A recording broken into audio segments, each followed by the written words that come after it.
Desde que comenzó a utilizarse la electricidad, esta se fue generando en máquinas cada vez más grandes que utilizaban la quema de combustibles derivados del gas o del petróleo. Luego se sumó la fuerza del agua y posteriormente la energía nuclear. Para obtener energía eléctrica es necesario transformar otro tipo de energía. Las fuentes de energía que podemos utilizar con este fin son varias. Están, por ejemplo, los hidrocarburos como el gas natural o la nafta, La fuerza del agua, o sea, la energía hidráulica, el carbón, la leña. La particularidad de cada una de estas fuentes de energía radica en su propia naturaleza. Por ejemplo, en el caso de la leña, la energía se debe a su constitución. O puede deberse a su posición, la llamada energía potencial, o a su movimiento, es decir, energía cinética. Por lo tanto, para disponer de electricidad en casa, necesitamos quemar combustibles como el petróleo, el gas natural o el carbón. O bien, utilizar la fuerza del agua almacenada en un embalse o una reacción nuclear controlada dentro de un reactor. Pero también, en ocasiones específicas, se puede utilizar la fuerza que trae el viento o la energía que nos da gratuitamente el sol. Estas últimas dos opciones forman parte de las llamadas energías alternativas, que en nuestro país constituyen casi el 1% de la generación total de electricidad. La energía eólica, que aprovecha la energía cinética del viento. La mareomotriz obtiene energía del agua, pero de las mareas, no de los saltos. O la undimotriz, que la consigue de las olas. Otro tipo de energía alternativa es la solar, que obviamente utiliza la luz del sol. La geotérmica, que aprovecha el calor de las entrañas de la tierra en las zonas donde esto es posible. O la biomasa, ya sea como leña, como los combustibles líquidos que se obtienen de ciertos vegetales o como el biogás, que se produce en la descomposición de residuos orgánicos.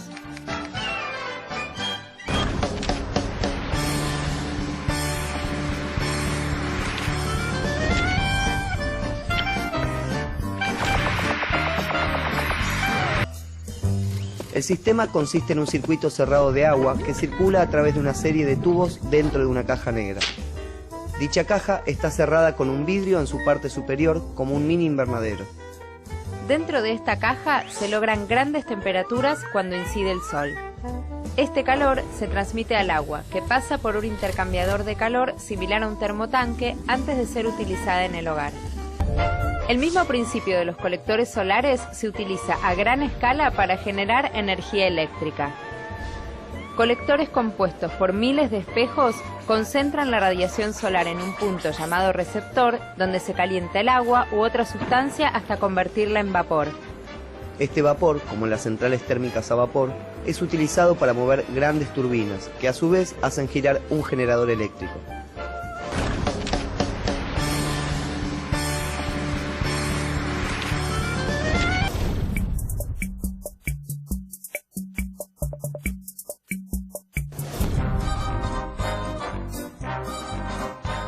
Los paneles están constituidos por varias celdas individuales, conectadas en serie a fin de proporcionar una tensión adecuada. Al recibir luz directa, estos paneles convierten la energía solar directamente en energía eléctrica. Por el momento no es razonable pensar en centrales eléctricas constituidas por paneles fotovoltaicos. La tecnología todavía no avanzó lo suficiente. Por eso el uso de estos paneles se limita a situaciones puntuales, como las de algunas comunidades aisladas del interior de nuestro país a las que no les llega la luz eléctrica. En esos casos, las empresas de distribución eléctrica instalan en las casas un panel fotovoltaico pequeño conectado a baterías. De esta manera, sus habitantes pueden tener, al menos por unas horas al día, electricidad para escuchar radio, iluminar, usar la computadora, etc. El efecto fotovoltaico fue descubierto en 1839 por el físico francés Becquerel. Recién, en 1883, se construyó la primera célula solar. Albert Einstein obtuvo el Premio Nobel de la Física por la explicación del efecto fotoeléctrico, pero la aparición de una tecnología utilizable recién llega con el desarrollo de la industria aeroespacial. Los satélites y las sondas en órbita poseen paneles fotovoltaicos que cubren sus requerimientos de electricidad. Esto se logra gracias a la mayor irradiación solar que obtienen por estar fuera de la atmósfera. Las diferencias de temperatura causadas por el Sol en las distintas masas de aire provocan los vientos que se usan para generar electricidad. El Sol también es el motor del ciclo del agua. Este genera evaporación y lluvia que alimenta los ríos que se usan para generar hidroelectricidad. Gracias al Sol se desarrollan las plantas y los árboles mediante la fotosíntesis. Estos vegetales nos permiten utilizar la madera como leña o carbón vegetal. Y como si fuera poco, con el paso de millones de años, los restos del mundo vegetal y animal enterrados originan los combustibles fósiles: carbón, petróleo y gas utilizados como fuentes de energía.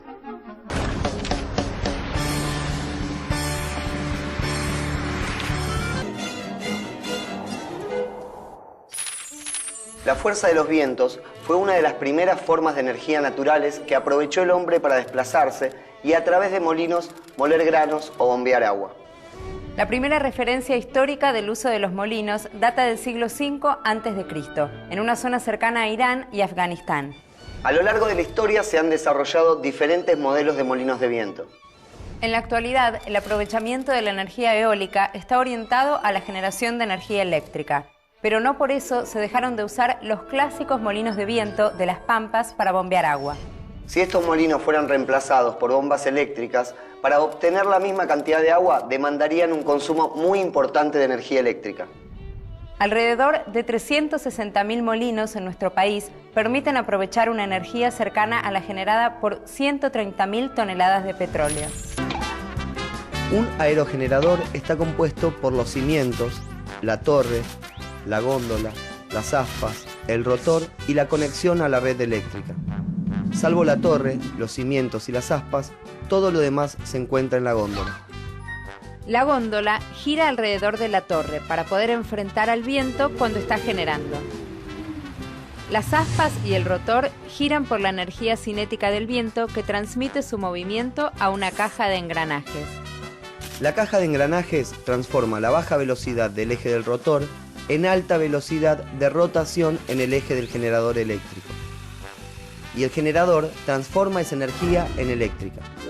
En la Argentina, la actual generación eólica comprende el 0,1% del total de la energía eléctrica generada.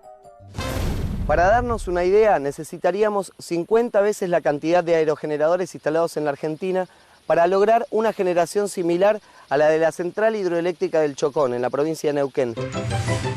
La central hidroeléctrica del Chocón tiene una potencia de 1.200 megawatts que abastecen a entre 170.000 y 250.000 hogares. La geografía del país o de la región es un tema fundamental que hay que tener en cuenta para la instalación de aerogeneradores. No en todos los lugares del país se dan las condiciones óptimas para aprovechar los vientos, y a veces cuando se dan, el lugar está tan alejado de la zona de consumo que su aprovechamiento es inviable. Es lo que pasa con la Patagonia Argentina, que a pesar de ser un lugar mundialmente reconocido por sus vientos persistentes, se encuentra demasiado lejos de los grandes centros de consumo. Sin embargo, aunque no haya extensas granjas eólicas, sí podemos encontrar generadores eólicos que presentan soluciones coyunturales en distintos puntos del país. Por ejemplo, en Comodoro Rivadavia, donde se encuentra la mayor generación eléctrica de este tipo. Rada Tilly, Claromecó, Darragueira, Mayor Buratovich, Punta Alta, Tandil, Cutralcó, General Hacha y Pico Truncado. En abril de 2009, IMSA puso en marcha el primer molino eólico en el Tordillo Comodoro Rivadavia. Este molino forma parte del Plan Estratégico Nacional Eólico de la Argentina. Dicho plan prevé en una primera etapa la instalación de 60 megawatts eólicos en la provincia de Chubut. ¿Quique, tiene alguna contra este tipo de generación? Algunos de los impactos ambientales atribuidos al uso de la generación eólica a gran escala recién están comenzando a ser estudiados. Ejemplos de ellos son el impacto en fauna, sobre todo en las aves migratorias, el ruido producido por las turbinas, el impacto visual y el uso de la tierra. Una granja eólica necesita entre 500 y 1.500 veces el terreno utilizado por una central termoeléctrica tradicional de la misma capacidad, y entre 2.000 y 8.000 veces el terreno necesario para una central nuclear. La energía generada depende de la velocidad del viento al cubo. de modo que una mínima variación de esta produce grandes cambios en la generación eléctrica. Si estuviera conectado al Sistema Interconectado Nacional, habría que tomar muchas precauciones y realizar controles adicionales a los usuales, porque las variaciones producidas podrían generar serios problemas de estabilidad en el sistema.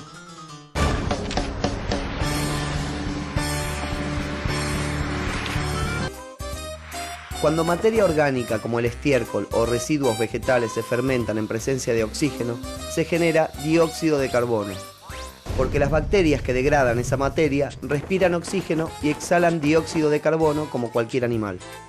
Ahora, cuando el proceso de fermentación se produce en un medio en el que no hay oxígeno, aparecen otro tipo de bacterias llamadas anaeróbicas, que no necesitan oxígeno y además de eliminar gas carbónico, expulsan otro gas, el metano.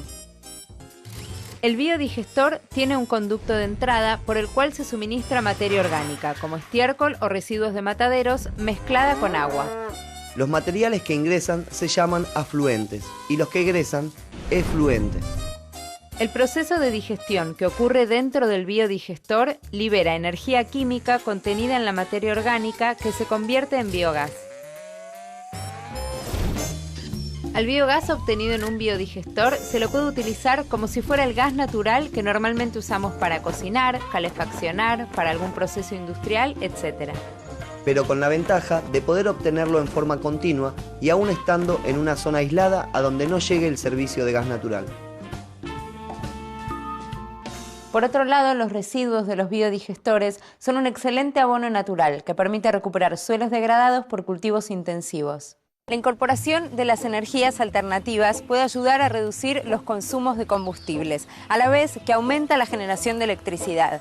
Además, no generan gases de efecto invernadero, con lo cual no contribuyen al cambio climático. Sí, bueno, eso se puede hacer acá, pero no en todos lados. Los diferentes aprovechamientos de energías alternativas, por lo general, son mucho más caros que los sistemas convencionales. Sí, siempre lo nuevo suele ser más caro.